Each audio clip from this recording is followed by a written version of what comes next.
Welcome to another episode of Black Girl Diagnosed. I'm Ayanna, aka Phenomenally Autistic. Today I'm going to be talking to you about my diagnosis story as a Black autistic woman.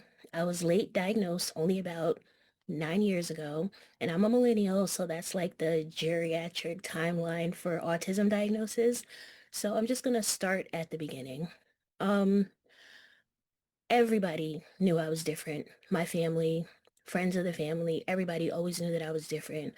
And one of the reasons that I think that it kind of slipped through the cracks was because I'm an artist. So naturally, all artists that I know were eccentric and we sometimes were in our own world. So I can distinctly remember being a child and not speaking a lot. Um, People used to say, "Oh, she's so mean." I said hi to her. She didn't say hello back. So everyone knew I was different. I spent a lot of time with my grandmother. She would always tell people, just leave her alone. That's how she is. Leave her alone. In the Black community, autism still isn't as known and people aren't as educated about autism in the Black community. So you have to look back as to when I was growing up as a millennial, people didn't think about autism, especially when it came to Black people, especially when it came to little Black autistic girls. And as far as communication as a child, I always communicated with art. I actually drew pictures before I spoke words, before I became verbal. I drew pictures. So that was my main form of communication. Art has always been my main form of communication. As a child, I did plays. I was always in some type of dance program all the way into my teenage years, and it spilled into my adult years. So with that being like my background, I feel like that's another reason why it was able to slip through the cracks, and it slipped through that I was autistic, but everybody knew I was different. But again, back then, people didn't think of Black people when they think of autism. People still don't think of Black people, especially Black women. They think of little white boys. And they also forget that autism doesn't end when you're 18. You're autistic your entire life, from the moment you're born to the moment you go into the ground. So you are autistic your entire life. So the way I got diagnosed was I had already been seeing a psychiatrist. I was already going to therapy because everyone just said I was crazy. Everyone was always just like, "Oh, she's crazy. Look how she acts when she goes off, aka having meltdowns." But we didn't know they were meltdowns. Everyone just thought that I was just this gonna explode at any moment and that I was disrespectful, that I was mean. So it came to a point where I was institutionalized. I was put into the psychiatric hospital against my will. And I spent about 3 months there. So I'm in this hospital for 3 months, and I had already been there for 2 months, 2.5 months before someone said, let's evaluate her. So the evaluation that I got, it wasn't just for autism. They were just looking for something. They just wanted to see what was wrong with me. Mind you, before all of this, I had already been diagnosed in the same hospital as being bipolar, which I wasn't. So they diagnosed me as being bipolar and they put me on lithium. If anybody takes lithium, you should definitely get your blood work checked as often as you can. If you don't take lithium and your doctor suggests it, I highly recommend that you get the fuck off that shit, because I was put on lithium and it destroyed my body. I went from weighing 137 pounds to weighing like 237 pounds. My thyroid exploded, so like I don't have a thyroid anymore. Um, I developed another autoimmune disease, which I already had four autoimmune diseases. So I developed another disease and it stopped my cycle, which is not normal. You're supposed to have a fucking cycle.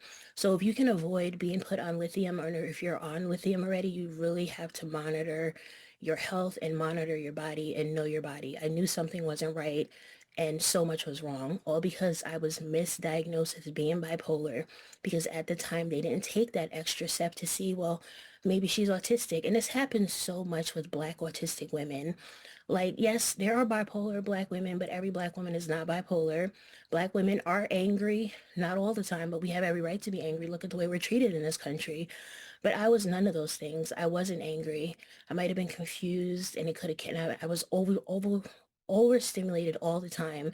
And I feel like that is another reason why people looked at me and they said she was mean, because I was always overstimulated, but I didn't have a word for it and I didn't know what it was. So back to being in the hospital. They were just putting me on all types of different medications. At one time, I was up to taking 40 pills a day, about 20 in the morning and 20 at night, and maybe a few as needed medications throughout the day. So the average amount of medication that I was on was 40 pills a day. So I'd been in this psychiatric hospital for 2 months already, and then somebody finally said, let's give her an assessment. So they evaluated me, and the things that they came back with was that I was autistic, that I had ADHD, that I was dyslexic, that I had developmental delays. It was so much things, so much stuff. And I was just looking like, first of all, when they said I was autistic, I was like, I'm not autistic. That's for white people. Yes, I said that because that's what I believed. I was ignorant about what autism was, what autism was supposed to look like, who could be autistic, who's not autistic. And I had never, that was the last thing I ever would have thought, that they'd come back and be like, she's autistic. And another thing that really irks my nerves is when people are like, well, how could your parents have missed it? I'm a millennial. Again, growing up, why would they look and be like, let me take my little black daughter to see if she's autistic, when people in the black community didn't know anything about autism? So back to being officially diagnosed. I did the assessment, I did the evaluation, and it was either 2 or 3 days. I can never pinpoint, but it was either 2 or 3 days of extensive testing, a few hours each day. They had me doing all types of things. If you've ever done the assessment, you know that it is very frustrating. You know that it takes a lot out of you, and you are going to be emotionally exhausted when you're finished. But the two women who did my evaluation, they were both so lovely. They let me take breaks. They made sure I was okay. Once they were done with me the second day, I believe, they spoke to my dad and they asked my dad, they said, how was she as a child? What type of behaviors did she display? And he just told them like how I was. I was withdrawn. I didn't speak much, very picky eater. He tell them that like he told me the story too, that I would draw a picture and if I went out of the line one, not even by an inch, I would rip up the whole picture and have to start over. He was like, we'd have to be somewhere and she'd sit there and she wouldn't move until she got this picture right. So it was just like little things that added up. Now my dad looks back and he's like, yeah, that really makes sense. That makes sense now. And he also told them that I had very like black and white thinking, like something's either fair or it's not fair. He told them about my sound sensitivities. I've never liked a lot of noise. I've never liked people raising their voice. I come from a big family. My grandmother had 10 children. She had 3 sets of twins and 4 single births. So spending time with my grandmother, my parents were young when me and my brother were born, so they still lived at home. So we had a big family, but I did spend a lot of time with my grandmother, and she would have to tell her other kids, please stop, because Yanni does not like all of this yelling. I couldn't deal with yelling. I had anxiety all the time. Again, at the time, didn't know what anxiety was. I had PTSD at this time. I don't think they were saying people who weren't veterans had PTSD. So I had all of this going on and nobody knew. And it wasn't until I became an adult and I really got to the point where I couldn't function in day-to-day life. And then I was hospitalized because everybody just thought I was crazy, that I got my autism diagnosis. And the things that I say to people all the time is that even though when I got diagnosed, I was in denial. When they told me I was autistic, again, I said that I'm not autistic. That shit's for white people. That's what I said because I didn't believe that black people, black women were autistic. If anything, I was like, all right, well, I've seen black autistic boys, but I've never seen black autistic girls. So I just couldn't believe it. So even after being diagnosed, I was in denial for a good 2 years and I didn't accept it, which for me, I felt like I just put myself through torture that didn't need to go through. I didn't want to tell anybody. Nobody knew but me and my dad. I was embarrassed. I didn't want anybody to know. My mama had just passed away, so she didn't even get to learn what was wrong with me, even though my parents never said anything was wrong with me, but she never got to learn like why I was different. And that's something that I always say, and I always think about that. And I'm just like, I just wish that she would have been here to know why I was different, so she would never question her parenting or think that it was something she did as to why I was so different. And just to know that there was a name for what I was, what I am. And even now, once I start accepting it, life became beautiful. Life became easier. I was able to live in my truth. I was able to walk in my truth. And these are the type of things that people don't understand is that when society looks at you like you're diseased or when society looks at you like you ain't shit, it kind of makes you feel like you don't belong here. And it makes you feel like you ain't shit. So I had to take a step back and look and see what I was doing to myself. I'm like, look what you're doing to yourself. You're putting yourself through pain that you don't have to put yourself through, all because you don't want to accept the fact that you're autistic. I accepted the fact that I was autistic and it was the most beautiful thing. I loved myself more. I became more expressive. Like I like to express myself through fashion. Once I was diagnosed and I knew why I was so different, I wasn't scared anymore to express myself with fashion. My art became more vibrant. Started to create even more art because that block that I had up that I wasn't worth shit, it went away because now there's a name for what I am. I'm autistic. I'm not broken. I'm not a freak. I'm not a weirdo. There's nothing wrong with me. I'm just autistic.